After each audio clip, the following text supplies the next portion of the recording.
शनि का ये तोड़ शनि का अंत होगा। ये होगा शनि से संज्ञा का प्रतिशोध।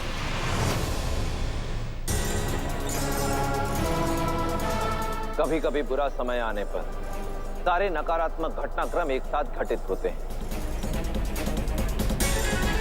फिर चाहे वो शनि पर आया संकट हो, ब्रह्मदेव का निश्चय हो या देवी संज्ञा। बहुत बुरा हुआ।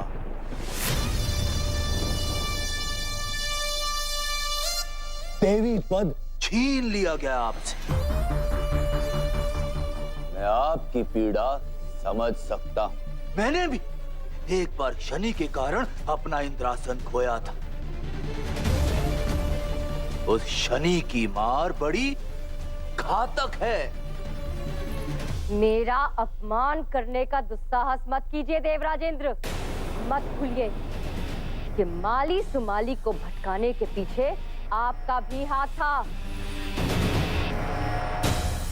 शनि को आप तक पहुंचने में देर नहीं लगेगी। परंतु मुझ पर क्रोध करने से कोई लाभ नहीं होगा। शांत चित्त से ही हल सूझता है। इतनी सरलता से शनि जैसी महान शक्ति का तोड़ नहीं मिलेगा। उसे महादेव ने रचा। ज्ञात है ना आपको?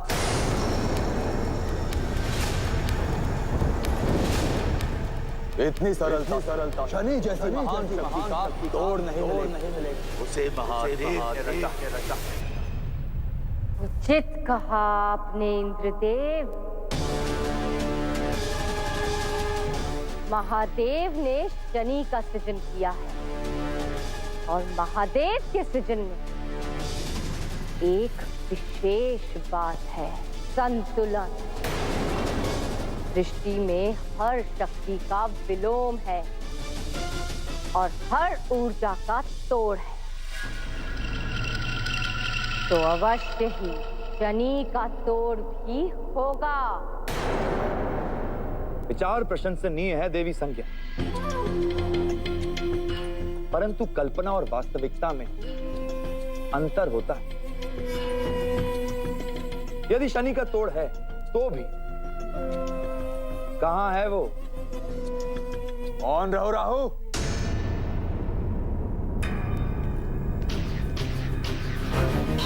मैं समझ गया कि इस समस्या का हल पाने के लिए हमें कहां जाना होगा। कल्प वृक्ष।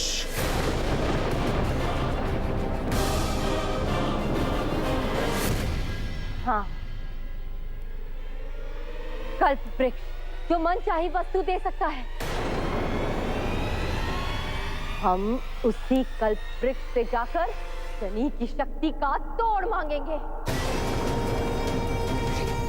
और क्योंकि स्वयं शनि का तोड़ शनि के समक्ष होगा,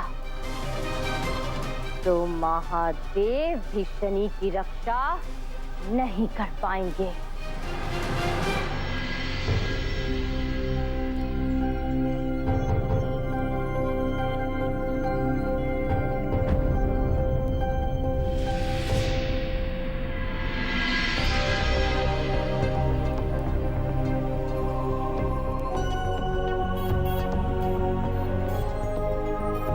क्या हुआ माता?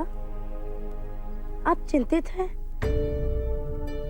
हाँ पुत्र, सब कुछ मंगल हो गया है, परंतु फिर भी मन बहुत घबरा रहा है। सोचा था कि महादेव की आराधना से मन को शांति मिलेगी। आज उनकी स्तुति के पश्चात भी मन में शांति नहीं है। माता, जब मैं आपके साथ हूँ तो आपको चिंता की आवश्यकता क्या है? कैसे समझाऊं पुत्र? ये एक माता के मन में अपने पुत्र की सुरक्षा के लिए उपजा पूर्वाभास है। पता नहीं क्यों ऐसा लग रहा है जैसे मैं तुम्हें खो बैठूंगी, और यदि तुम्हें कुछ हो गया तो मैं। माता, भविष्य वो है जो घटा नहीं, और जो घटित ही नहीं हुआ उसकी चिंता कैसी? क्यों ना हम इस वर्तमान में ही सुख ले जिसमें केवल आनंद है। उचित कहा पुत्र।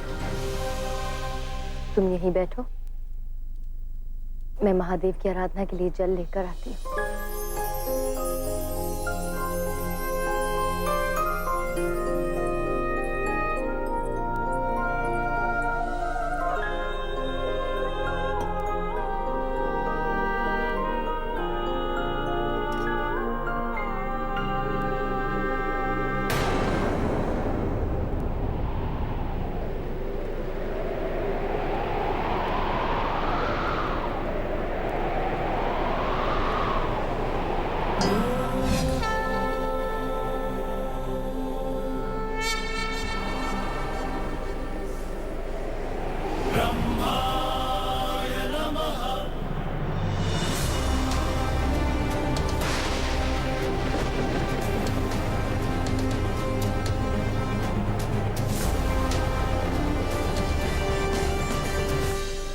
प्रणिपात ब्रह्मदेव। यशस्वी भव। देव, आपका अचानक यहाँ प्रकट होना मेरे मन में आश्चर्य उत्पन्न कर रहा है। शनि, मैं तुम्हें यहाँ एक आवश्यक सूचना देने आया हूं। मुझे तुम्हें ये नहीं बताना चाहिए, फिर भी महादेव और अपने नियम तोड़कर मैं यहाँ आया हूं, क्योंकि तुम्हें सावधान करना आवश्यक लगता है मुझे। संकट की छाया पूरी सृष्टि पर मंडरा रही, विशेषकर तुम पर।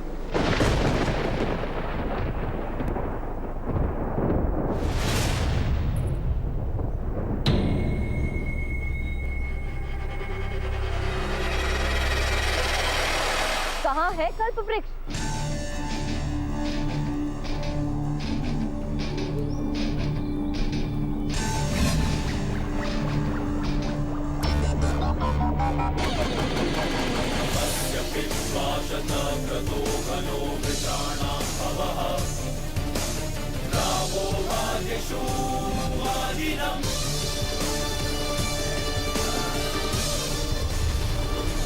उपस्थित है दिव्य अलौकिक ब्रह्मांड के रहस्यमयी आयामों में छिपा हुआ कल्प वृक्ष।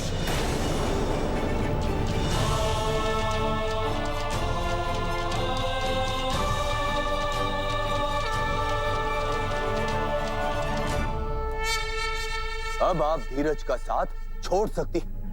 आगे बढ़िए और मांगिए, मांगिए जो मांगना है।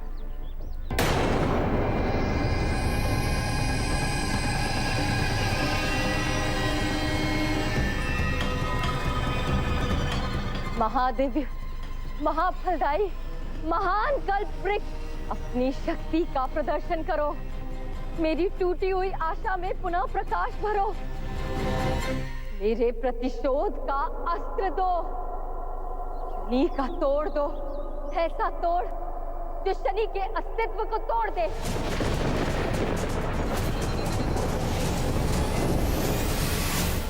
शनि, एक भयंकर संकट तुम्हारे सामने आने को सज्ज है।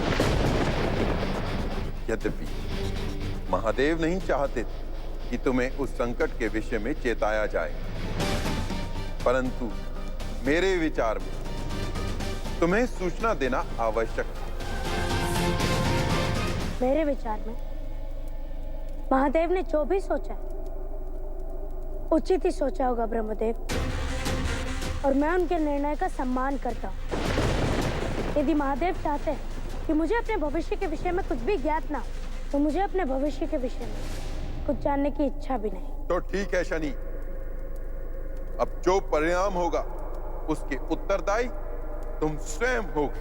महादेव की नियति का परिणाम तो सबको भुगतना ही होता है देव, मुझे भी, समस्त लोगों को भी, और स्वयं त्रिदेव को। शनि,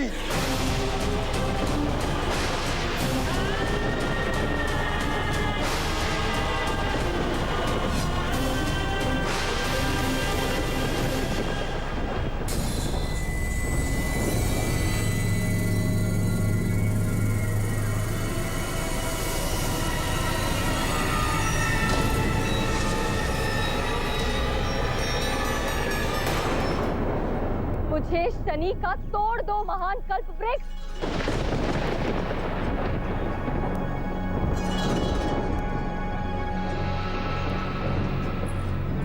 देवराज इंद्र, जो कुछ भी आपके इस कल्प वृक्ष के विषय में मैंने सुना वो केवल असत्य था।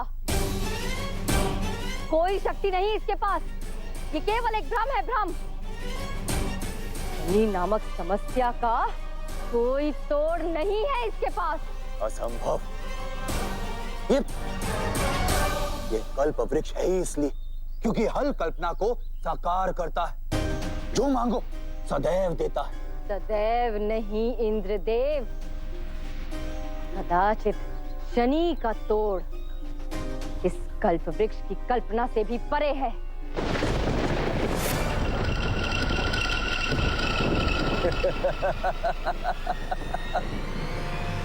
इस प्रसन्नता का कारण इंद्रदेव, हम निराश हैं। आप हमारा उपहास उड़ा रहे हैं। नहीं राहु, तुम्हारी अधीरता पर व्यंग कर रहा हूं।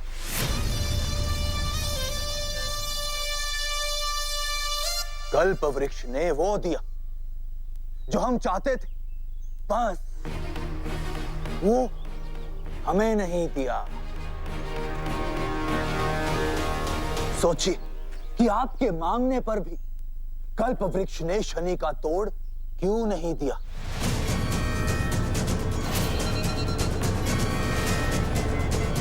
इसका केवल एक ही अर्थ है।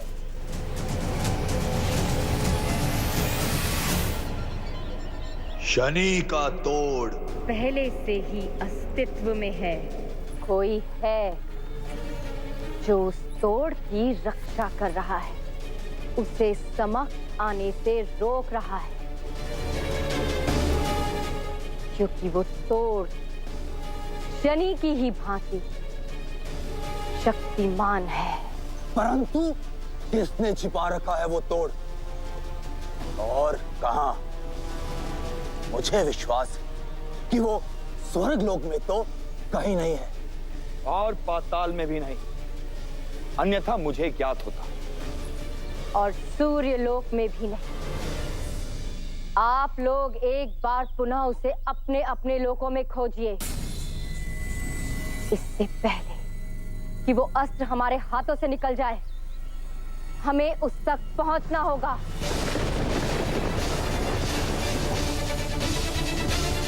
अंततः कहां है शनि का तोड़?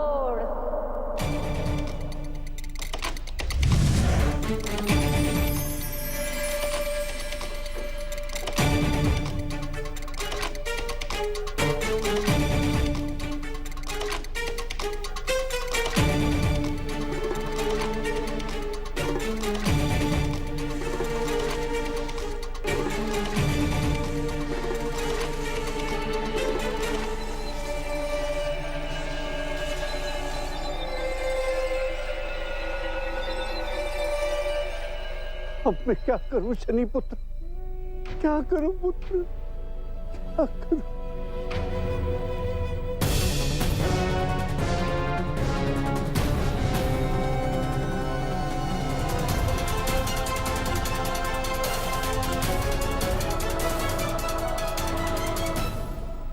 मैं आपके आदेश अनुसार कर्मफल दाता के दंड के निर्माण का कार्य आरंभ करने जा रहा हूं महादेव। क्या मुझे ये बताने की कृपा नहीं करेंगे कि कौन होगा कर्मफल दाता, कहां जन्म लेगा वो? देव विश्वकर्मा, कर्मफल दाता आपके निकट ही कहीं जन्म लेगा, और उसके जीवन में आप एक महत्वपूर्ण पात्र सिद्ध होंगे। कर्मफल दाता के रूप में शीघ्र ही एक शक्ति का सृजन होगा, परंतु सृष्टि के प्रत्येक सृजन से संबंधित नियम यहां भी लागू होगा। संतुलन का नियम।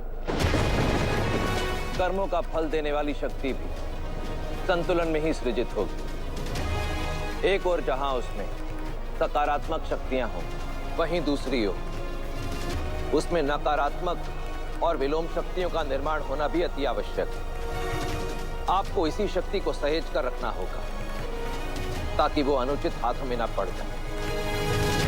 क्योंकि हे देव, यह शक्ति न केवल कर्म फलदाता को रोक सकती है, बल्कि यदि अपने चरम पर पहुंच जाए तो कर्म फलदाता का नाश भी कर सकती है।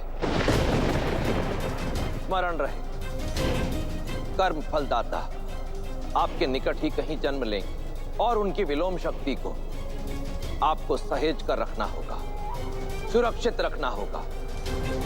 सुरक्षित उन शक्तियों से जो विनाशकारी सोच रखती हैं।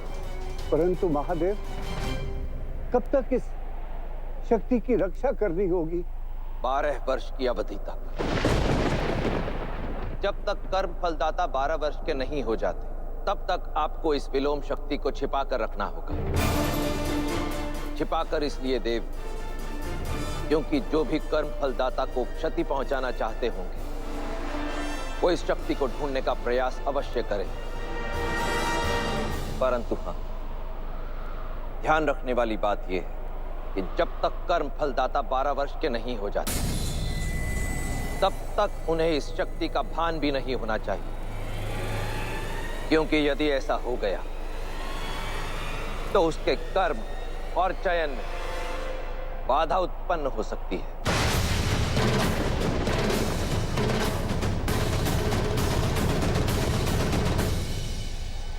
मुझे महादेव को ना कह देना चाहिए था। यदि मैं 2 दिन इस शक्ति को ना छुपा पाया तो हे महादेव। नियति को ना कोई रोक सकता है, ना बदल सकता है नारायण। अपने अपने चयन का फल सबको भुगतना पड़ता है, फिर चाहे वो सूर्य पत्नी संज्ञा हो, कर्म फलदाता शनि हो, या स्वयं सृष्टिकर्ता ब्रह्मदेव। उद्दंडता की भी एक सीमा होती है। मैं शनि के पास गया था उसे भविष्य से चेताने, उसके भले के लिए, परंतु वो अपनी शक्ति के मद में श्रीदेव का सम्मान करना भी भूल गया।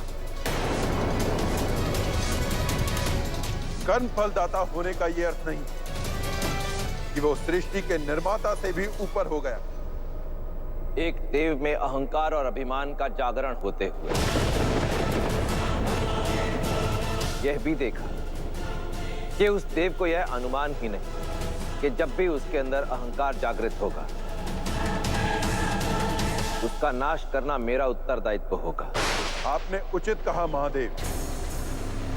अहंकार और उद्दंडता वो बेल है जिसे समय पर ना रोका जाए तो वो पूरे उपवन को बंजर बना दे। इस अहंकार का नाश आवश्यक है।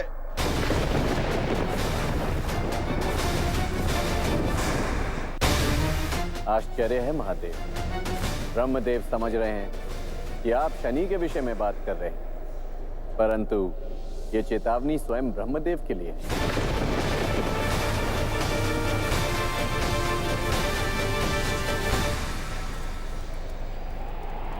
क्षमा करें महादेव, परंतु मेरी मंशा ब्रह्मदेव को अपमानित करने की नहीं थी।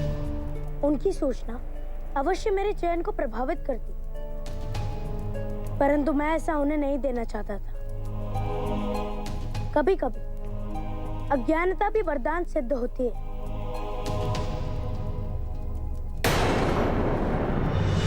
क्या बात है नानाश्री? कुछ नहीं पुत्र शनि। कहीं इसी संकट के कारण तो नानाश्री व्यतीत नहीं थे।